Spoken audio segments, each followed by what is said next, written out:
हाय hi everyone. कह रहे हैं कि कोरोना की थर्ड वेव आने वाली है अक्टूबर नवंबर दिसंबर में जब भी, और इस बार यंग पॉपुलेशन को, बच्चों को इस बार घातक होगी। तो सबसे पहले तो मैं ये कहना चाहूंगा, घबराने की कोई बात नहीं है, घबराइए मत।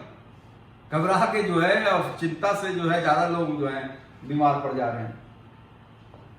कोरोना की तीसरी वेव, चौथी वेव, पांचवी वेव, छठी वेव, सातवीं वेव आती रहेगी। कनाडा और स्वीडन में चौथी वेव आ गई है, यूके, यूएस, यूरोप में तीसरी वेव आ गई है, इंडिया में अब सेकेंड वेव आई है। वहां पे सेकेंड वेव पहले आ चुकी थी। तो ये तो देखिए, वायरस जो है म्यूटेट करता है, यानी कि वो अपने हिसाब से आपके बॉडी में, आपका बॉडी में जब वो इन्फेक्ट करता है तो आपके बॉडी को एक प्रयोगशाला बना लेता है, और वो ऐसा कोशिश करता है कि आपका जो दवाई है, आपका जो इलाज है, आपका जो प्रोटेक्शन है, उसके खिलाफ वो अपने आप को ज्यादा मजबूत कर ले। समझ रहे ना? क्योंकि उसको भी जिंदा रहना है। तो ये तो सर्वाइवल ऑफ द फिटेस्ट है, हमारी भी लड़ाई, उसकी भी लड़ाई। तो म्यूटेशन होता रहेगा, 1000 म्यूटेशन होंगे। तो जैसे आप याद कर लीजिए, इन्फ्लुएंजा वैक्सीन जो सर्दी खांसी के लिए आप टीका लगवाते होंगे अपने बच्चों को, वो हर साल लगवानी पड़ती है। क्यों? क्योंकि इन्फ्लुएंजा वायरस भी म्यूटेट करता है, नए नए म्यूटेशन आते हैं, तो हर साल नई वैक्सीन आती है। इसी तरह से अब आप ऐसे समझिएगा, कोरोना वायरस आपकी जिंदगी का हिस्सा हो चुका है। क्वेश्चन ये है कि बच्चों में क्यों इस बार, यंग में क्यों? क्योंकि देखिए, आपको पहले ये समझना होगा, जो पहली वेव आई उसमें सिर्फ 5 से 10% बच्चे जो है इफेक्टेड थे, यानी 90% बच्चों को कोरोना नहीं हुआ, और 60 से ज्यादा वालों को मृत्यु हुई। इस बार जब वेव आई तो 40 से ज्यादा वालों की उम्र वालों के लिए घातक हुई, और बच्चे जो है 20% इफेक्टेड हुए। तो 80% बच्चे ऐसे हैं जिनको कोरोना नहीं हुआ, या हुआ भी तो एसिम्प्टोमेटिक नहीं, उनकी जांच नहीं हुई। तो बहर इम्यूनिटी वैसे भी कोरोना की 3 से 6 महीने में खत्म हो जाती है। दूसरे नए नए स्ट्रेन बनते जा रहे हैं। आपने सुना होगा अभी कि डबल स्ट्रेन हो गया है, ट्रिपल म्यूटेंट हो गया है। तो वायरस जो है अपना स्ट्रेन नया नया बना रहा है। बच्चों का ज्यादा एक्सपोजर होता है, बाहर घर से पिताजी माताजी काम करके आ रही हैं, या फिर जो है मेहमान आ रहे हैं, तो उनका बाहर पार्क में खेलने जा रहे हैं। इनकी कोई वैक्सीन नहीं है। आपकी जो भी जितनी वैक्सीन है वो 18 साल से ऊपर वालों की लग रही है। तो इनको टीकाकरण नहीं होगा नवंबर दिसंबर की जबकि बात कर रहे हैं। जितनी भी ड्रग है, चाहे रेमडेसिविर की बात कर लो, चाहे फेविफ्लू की बात कर लो, चाहे टोसिलिजुमैब की बात कर लो, ये सारी दवाएं जो हैं वो एडल्ट्स के लिए। बच्चों में क्या इनका असर होगा, कितने डोज से दी जाए, कैसे की जाए, ये अभी इन पे ट्रायल नहीं हुआ है। सबसे ज्यादा खतरनाक बात है कि आप मान लीजिए कि पीडियाट्रिक आईसीयू इंडिया में बहुत कम है। क्यों? क्योंकि आप किसी भी हॉस्पिटल में चले जाइएगा, पीडियाट्रिक जो है 10-12 बेड का आईसीयू रहता है। पीडियाट्रिक वेंटिलेटर बहुत कम है, बहुत कम कंपनियां जो वेंटिलेटर की बात हो रही है, जो मशीन होती है जिसमें सांस रुक जाए तब डालते हैं। एडल्ट के तो मिल जाते हैं, पीडियाट्रिक वेंटिलेटर, बच्चों का वेंटिलेटर मिलता नहीं है। बहुत 2-4 कंपनियां इंडिया में बनाने वाली है, तो हमारे पास आईसीयू बहुत कम है। बच्चे जो बच्चों को इन्फेक्ट होते हैं और उनको खराब होती हालत, तो बहुत जल्दी डिटेरियोर होते हैं। 2-4 दिन बहुत ज़्यादा वक्त नहीं देते हैं, 2-4 दिन में ही उनके लिए घातक हो जाता है।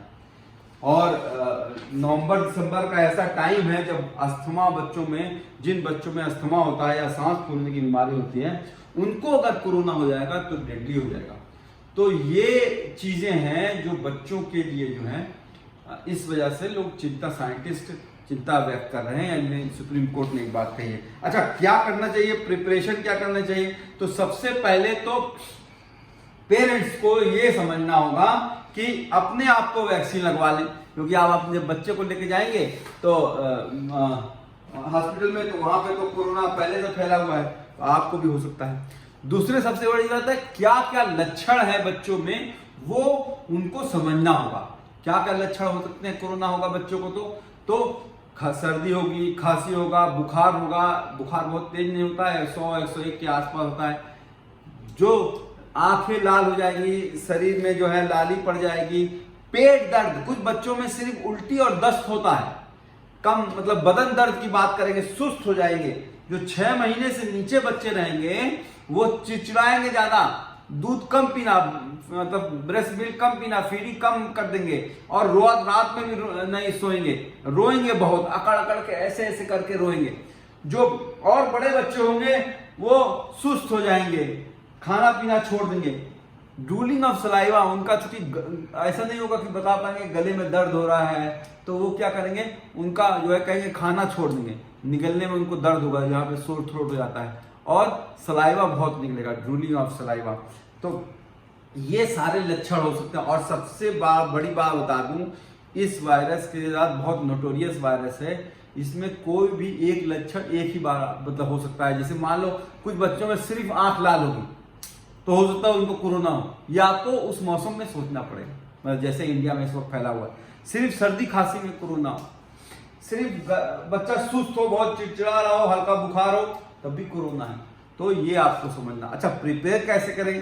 प्रिपेयर करने के लिए आपको अभी से बच्चों को कहना पड़ेगा कि बेटा तुम जो है मास्क पहनना करो, हाथ धुलने की खुद भी आदत डालिए, खुद जो है आप आदत डालिए, और उनको बार बार सिखाइए कि हाथ कैसे धुलते हैं, और अपने सामने सिखाइए। मेहमानों का आना जाना बंद कर दीजिए, और बच्चों को थोड़ी देर के लिए बाहर लेके घूमना भी स्टार्ट कीजिए। घर में ही उनको अभी से जो है कैद करने की जरूरत नहीं है, लेकिन उनको प्रिकॉशन का वो चीजें सिखानी स्टार्ट कर दीजिए। फर्नीचर हुआ, खिलौने हुए, डोर नॉब हुआ, उसको अपनी आदत डाल दीजिए सैनिटाइज करने की। अब बच्चों की इम्यूनिटी बढ़ाएं कैसे? मल्टीविटामिन और जिंक और लिमसी वगैरह आप दीजिए, विटामिन सी, लेकिन खाना बैलेंस डाइट की जरूरत है। बैलेंस डाइट देना है जिससे बच्चों का इम्यूनिटी बढ़े। उसके लिए प्रोटीन की जरूरत होगी। अगर आप नॉनवेज हैं, अंडा खाते हैं, तो रोज दो तीन अंडा खिलाइए और चिकन मटन खिलाइए। अगर नॉन वेजिटेरियन है, नहीं अंडा खाते हैं, आप जो है उसको प्रोटीन जो है चने का सत्तू हुआ, सोयाबीन हुआ, दाल हुआ, ये सब दीजिए। फ्रूट्स दीजिए, रोज बदल बदल के फ्रूट दीजिए। आज केला खिलाया है, कल सेब खिलाया है, कल संतरा खिलाया है। हर फ्रूट में, हर फल में अलग अलग उनका अपना मिनरल्स, विटामिन होते हैं। जैसे मान लो सेब में आयरन है, केला में कार्बोहाइड्रेट है, अनार में कॉपर है, तो हर फ्रूट्स में अलग अलग होते हैं। तो रोज बदल बदल के फ्रूट्स दीजिए। देखिए, सबसे इंपॉर्टेंट है आप अपने बच्चों को अभी से टोकना स्टार्ट कर दीजिए कि बेटा नाक में उंगली नहीं डालना है, मुंह में उंगली नहीं डालना है, आंख नहीं मलना है। वायरस जो है ड्रॉपलेट से फैलता है। अगर आप मास्क पहने हुए हैं, डबल मास्क पहने हुए लगाए हुए हैं, तो वायरस नहीं आता। लेकिन बच्चों में कैसे आता है? वो खिलौना छूते हैं, फर्नीचर छूते हैं, ये छूते हैं, हर चीज छूते हैं, तो उसको आप स्टेलाइज कर दें। लेकिन जब क्या ये छूने के बाद आप ये क्या करेंगे, नाक में उंगली डालेंगे, फिर मुंह में डालेंगे, फिर आंख उसी को मलते हैं। ये 3 पोर्ट है एंट्री के वायरस के, और कहीं से एंट्री नहीं करता है, सिर्फ यहीं से करता है। तो बेटा नाक में उंगली नहीं डालना है, समझ रही हो ना? मुंह में उंगली नहीं डालना है, नहीं डालना है ना, और आंख ऐसे से नहीं करनी है। तो ये आप अभी से बार बार टोकेंगे, no no no no no बेटा, नाक में उंगली नहीं डालनी है, मुंह में उंगली नहीं डालनी है, आंख नहीं मलना है, गंदी बात है, नॉट गुड। तो कुछ सिखाते हैं 5 साल के ऊपर का बच्चे को बस कुछ कहना नहीं है, सांस ले, थोड़ी देर रोके और मुंह से निकाल दे।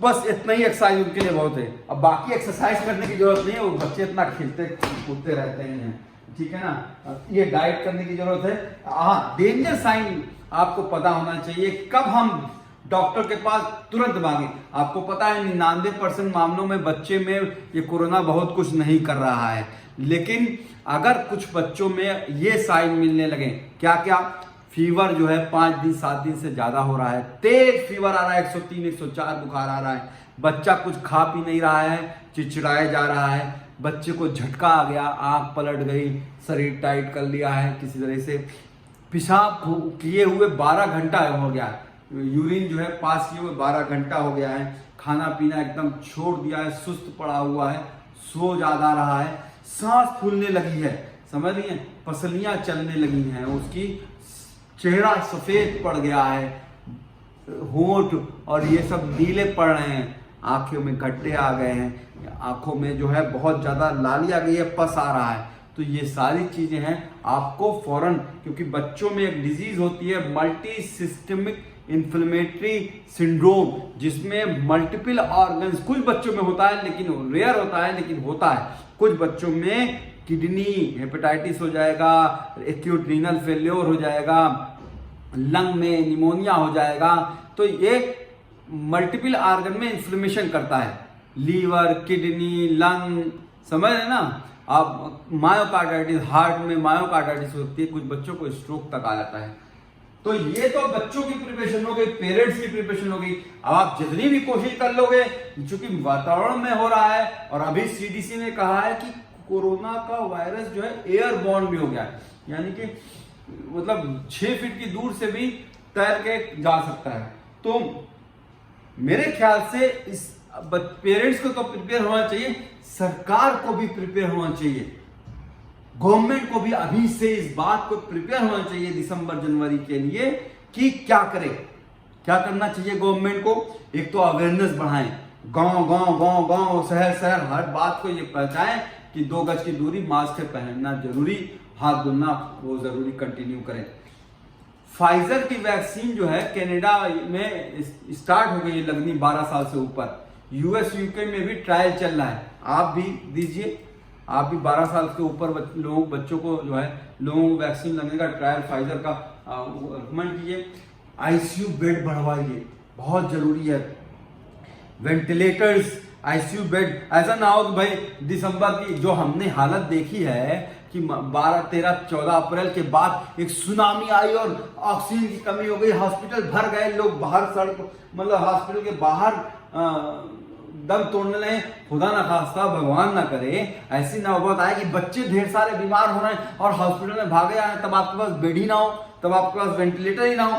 तो आप अभी से तैयारी करना शुरू करिए, कम से कम 20% बेड और आईसीयू जो है बच्चों के लिए आरक्षित कर दिए जाए आपको। इसके अलावा वेंटिलेटर्स खरीदे जाएं, दवाइयों का ट्रायल स्टार्ट हो, लोग डॉक्टर्स को ट्रेनिंग दी जाए। देखिए इसमें तो ठीक है, एडल्ट में चल जा रहा है कि एमबीबीएस भी डॉक्टर है, एनेस्थीसिया को भी, हर डिपार्टमेंट के डॉक्टर्स को लगा दिया गया। बच्चों के डॉक्टर अलग होते हैं, अब बच्चों के डॉक्टर इतनी इंडिया में नहीं है, तो आपको क्या करना है कि बाकी डॉक्टर्स को भी जो हैं उनको भी बच्चों को कैसे हैंडल करना है उनको भी ट्रेनिंग देनी पड़ेगी। तो मुझे लगता है कि ये बहुत ज़रूरी है और आप सब भी जागरूक रहें। पर लास्ट में बस यही कहना चाहूँगा, घबराने की कोई बात नहीं है, ये जो है हमारे बच्चों का कुछ बिगाड़ नहीं कर पाएगा। दुआ में याद रखिएगा। Thank you.